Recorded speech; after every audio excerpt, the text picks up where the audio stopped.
Let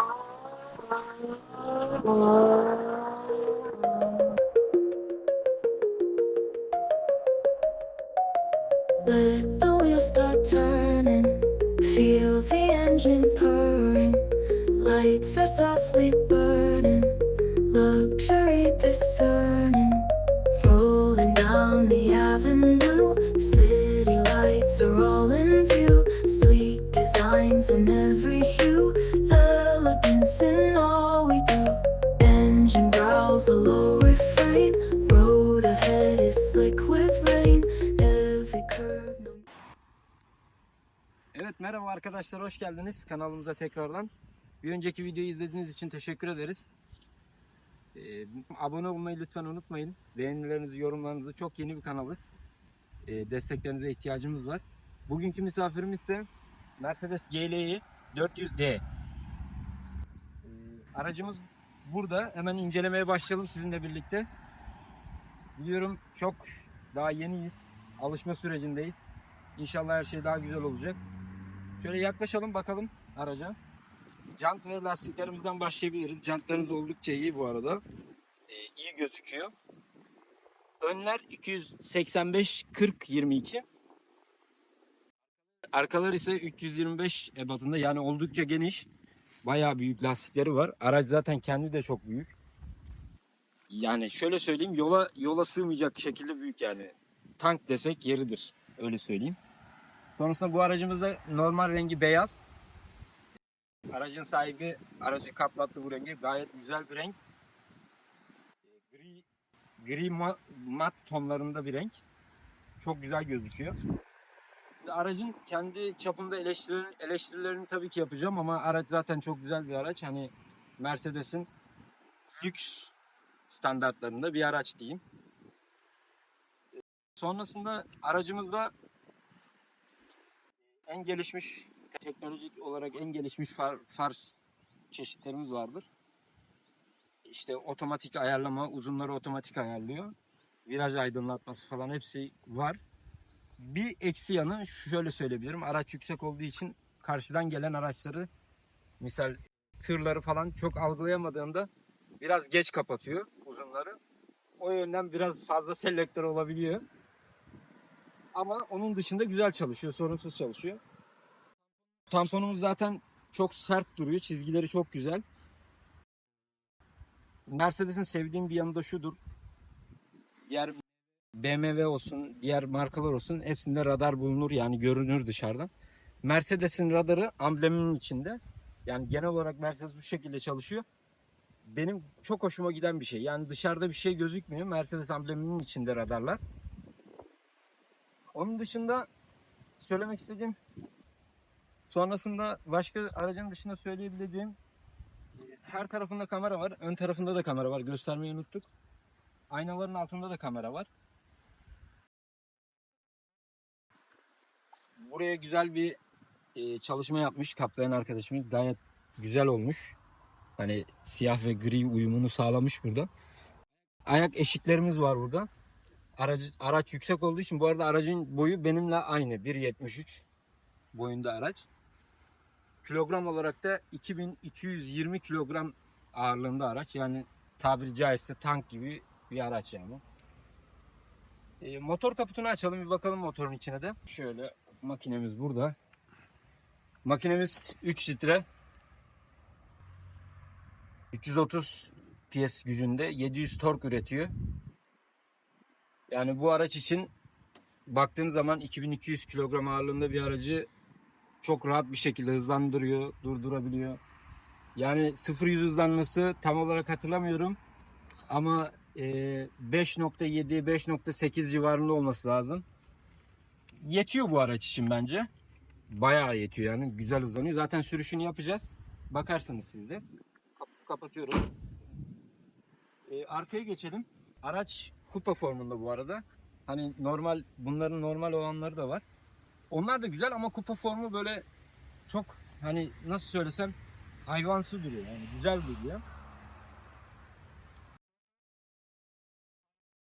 Stoplarımız var tabii. Hepsi led aydınlatma. Bu arada şunu söylemeyi unuttum farlarla ilgili. Farlar selamlama yapıyor animasyon şeklinde. Yani şöyle arkadan baktığınızda araç gerçekten, hani misal şöyle söyleyeyim. Bu aracın arkasında bir taksi olarak sürüyorsanız önünüz, bu aracın önünü göremiyorsunuz. Yani normalde sürdüğünüzde trafiği kontrol altında tutmak için yani ön taraftaki araçları da kontrol edersiniz. Yani görürsünüz diğer araçlarda, ama bunu da göremiyorsunuz. Çünkü araç yüksek ve çok yapılı duruyor. Lastik ebatlarından da söylediğim gibi hani çok büyük olduğu için önünü göremiyorsunuz aracın. Bir de eleştireceğim bir konu var. Yani böyle lüks bir segmentte bu tarzda bir araç için yani şunları ben Mercedes'e yakıştıramıyorum. Ya plastik, hani hiçbir gerçekçiliği yok. Egzoz zaten alttan çıkıyor. Yani bunu yapılabilirdi yani. Çok bir şey değildi. Çok bir maliyet değildi. Bu yapılabilirdi. Eleştireceğim bir konu o. Yani böyle bir araçta bunların da gerçek olmasını isterdim. Sonrasında şöyle arkasına bir bakabiliriz, içine aracın. Bir de bakın, buyurun. Ben de diğer taraftan bineyim, size göstereyim.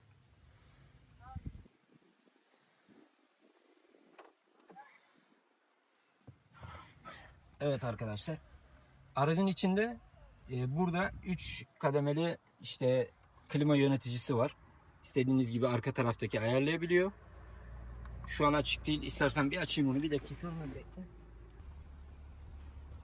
Aracın klima olayı bu şekilde kullanılabiliyor. Onun dışında burada kol dayamamız var. Burada bardaklarımız var. Hepsi deri zaten. İçi, koltukları oldukça rahat.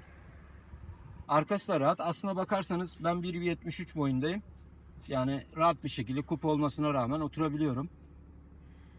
Sonrasında burada yine aynı yerde bir Type-C girişimiz var. Bir de USB girişimiz var. Evet. Sonra koltuk, bu Mercedes'te buralarda yine genelde orijinal olarak ekran aldığınızda buraya takabiliyorsunuz. Onların yeri var. Filelerimiz var burada.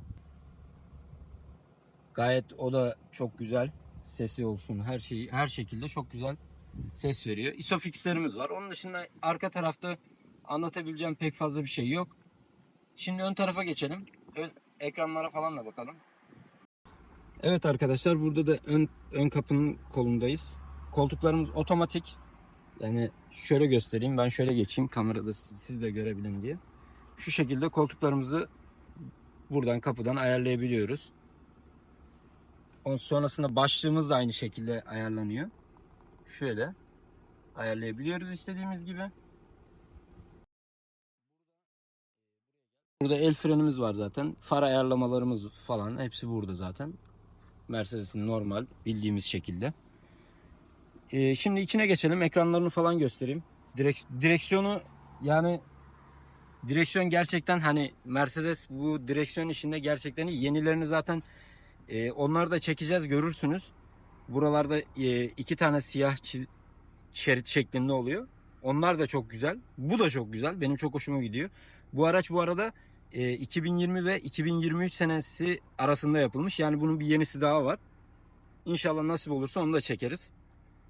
Sonrasında direksiyon gördüğünüz gibi buralar işte dokunmatik sayılır. Hani basabiliyorsunuz ama dokunmatik gibi görünüyor. Sonrasında burada direksiyon ayar tuşumuz var. İleriye, geriye. Sonrasında aşağı, yukarı. Yani hiçbir şekilde güç uygulamanıza gerek yok. Her şey düğmeyle çalışıyor Mercedes'te. İçine geçelim şimdi. Ekranları falan da gösterelim size. Evet arkadaşlar, şimdi aracın içine geçtik. Şöyle göstereyim. Komple bir ekran var burada. Gayet yani lüks gözüküyor, güzel gözüküyor. Burada bir head-up display'imiz var. Şu an siz göremiyor olabilirsiniz. Şöyle göstereyim. Evet, göründü şu an. Burada bütün navigasyon olsun, bütün bilgileri görebiliyorsunuz. Sonrasında ekranlarımız değişiyor tabii ki. Yani şöyle yaparsam bir dakika. Evet, buradan şöyle geçiyorum. Buradan sportif var. Sportife geçelim misal. Geçecek. Evet, bu şekilde sportif. Sonrasında yanlış geldim. Bir dakika. Başka ne var?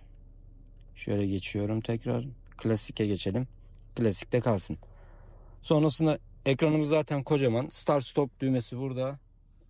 Start stop buradan kapatabiliyoruz, açabiliyoruz. Sonra burada bir telefon şarj yerimiz var, kablosuz. Bir de bu özelliği çok seviyorum. Bardaklıklarımız soğutmalı ve ısıtmalı kademeli olarak. Burada içeceğinizi koyduğunuzda kendi kendine işte soğutmak istiyorsanız soğutuyorsunuz, ısıtmak istiyorsanız ısıtıyorsunuz. Yani o da güzel bir özellik. Sonrasında burada touchpad'imiz var. Ekrana müdahale edebildiğimiz, hani bu şekilde parmağımızla ve adresleri falan da yazabiliyorsunuz buradan. Dokunmatik olarak. Ses açma tuşumuz var burada. Kameramız var. Bu arada bunu da göstereyim. Şöyle geçersem. Şöyle arka kamera var. İstediğiniz yönde nereyi görmek istiyorsanız değiştirebiliyorsunuz. 3 boyutlu kameramız var. Yani böyle üstten gösteriyor.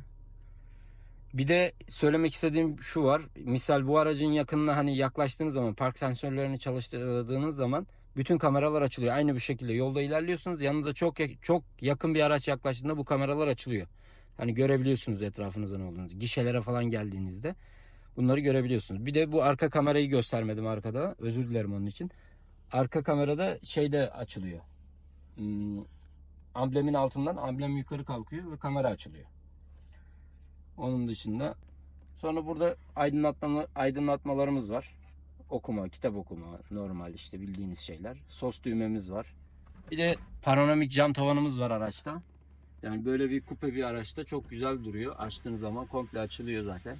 Gördüğünüz gibi. Yani dolu bir araç. Seviyoruz böyle araçları. Perdesi de var aynı zamanda. Perdesi de kapanıyor. Böyle kapatayım. Gördüğünüz gibi kapanıyor. Perdesi de açıldı. Yani aracın içinde burada işte tutma kollarımız var. Arazide kullandığınız zaman daha yardımcı olsun diye. Şimdi arkadaşlar burada aracın modlarını buradan değiştirebiliyoruz şu düğmeden. Aşağı yukarı sport yapıyorsunuz, comfort yapıyorsunuz, eco yapıyorsunuz, individual var, offroad var. Yani offroad aldığınız zaman bütün süspansiyonlar kendini ona göre ayarlayıp zemine göre sizin sarsıntısız bir şekilde yolculuk yapmanızı sağlıyor. Aracın içi bu şekilde. Şimdi birazdan sürüşe geçeceğiz. Orada da daha iyi ayrıntılı görürsünüz inşallah.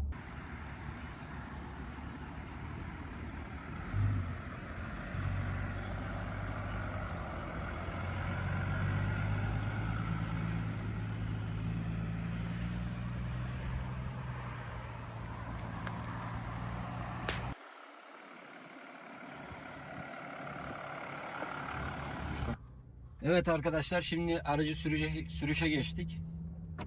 Siz de seyredin bizimle birlikte. Hani nasıl, ses yalıtımı falan. Bunlarla ilgili konuşacağım. Araç zaten bastığınızda direkt harekete geçiyor gördüğünüz gibi. Şu an sport modda da değil. Yani 330 PS'in hakkını veriyor. Kocaman bir kasaya rağmen. Güzel gidiyor. Sonrasında ses yalıtımından bahsedeyim. Hani iyi, güzel. Ama böyle hani Porsche gibi aşırı sessiz değil. Ama ona rağmen gayet iyi yani, güzel. Böyle gaza basıyorum gördüğünüz gibi. Bu arada head-up display'de bütün tabelaları, hız sınırlarını falan hepsini gösteriyor bana. Şu an siz görebiliyor musunuz bilmiyorum ama hepsini gösteriyor şu an bana araç. Şöyle bir sport moda alacağım.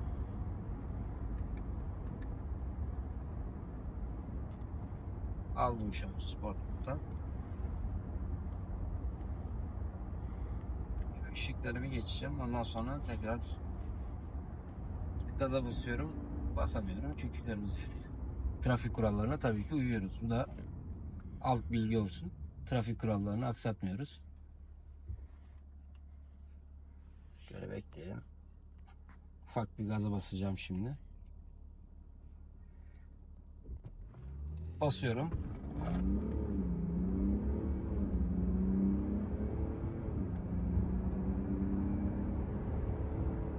Gördüğünüz gibi bu cüssede bir araç için çok güzel bir hızlanması var aracın.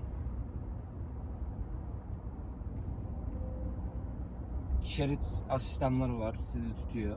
Bu arada aracın asistanlarından bahsetmedik. Araçta adaptif hız sabitleyici var, otomasyon sürüşü var. Yani aklınıza gelebilecek çoğu özelliklere sahip. Hani eksisi yok. Artısı var, eksisi yok. Gördüğünüz gibi bu arada denk geldi. Işıklarda durduğunuzda kırmızı ışık yandığı zaman böyle kameradan da bakabiliyorsunuz. Araç yüksek olduğu için biliyorsunuz sağa sola eğilmek zorunda değilsiniz. Buradan görebiliyorsunuz kırmızı yeşil yandığında. Şimdi öyle teknolojiler var ki artık araç orada süre olmasa bile burada siz süreyi görebiliyorsunuz bazı araçlarda. Bunda yok o ama kamerayla görebiliyorsunuz. Navigasyonda da aynı şekilde misal ben bu tarafa dönmem gerekiyorsa o tarafa doğru bana navigasyonla 3D olarak gösteriyor o tarafa dönmem gerektiğini. Yani bu şekilde araç, söyleyeceğimiz başka bir şey yok. Teşekkür ediyoruz. Hepiniz lütfen kanalımıza abone olun. Yorumlarınızı eksik etmeyin. Çok yeni olduğumuzu göz önünde bulundurarak yorum yaparsanız çok sevinirim. Hepinize iyi günler diliyorum. Görüşmek üzere.